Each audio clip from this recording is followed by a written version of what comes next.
Hi, I'm Geoff. I'm here today to talk to you about how to build a shrink ray. I know it sounds like science fiction, but believe it or not, we could actually build a shrink ray with our current level of technology. Let's see if it's a good idea. So how do we do it? Well, all objects are composed of atoms, and atoms are mostly empty space. If we can shrink their electron orbitals, then we can move them closer together by making them smaller. Simple. So how do you shrink an electron orbital and get rid of some of that empty space? Well, electron orbitals are controlled by the properties of electrons, and especially the wavelength of an electron. You can shorten the wavelength of an electron by raising its mass, which means that your atom size would go down. Simple, right? How do you change the mass of an electron? You can't. But you can replace it with a muon. Muons are basically heavy electrons. Physicists are going to get mad at me for saying that, but there's lots of things in this that they'll probably get mad at, so let's move on. The downside, muons only come in one size, just like electrons, which means that you have one size change that you can do. But before this, you couldn't change size at all. So this is the point where a lot of people will be like, why don't you use like relativity, and like Einstein said that you can change like space and time are flexible and you can just distort it, and NASA's building it and there's wormholes, and no. So how many electrons do we need to replace with muons? Oh, it's a lot. It's a really big number. That'll be fine. We just need a lot of muons, right?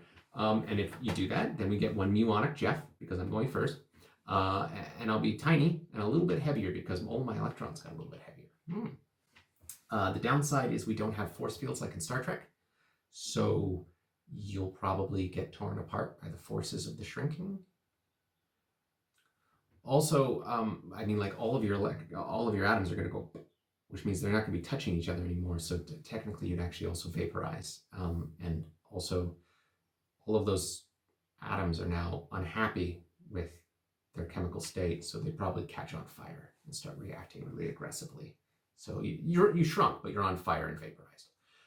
Also, muons don't last very long, so you need to replace them, which means you'd only be able to shrink if you're standing in a beam of muons.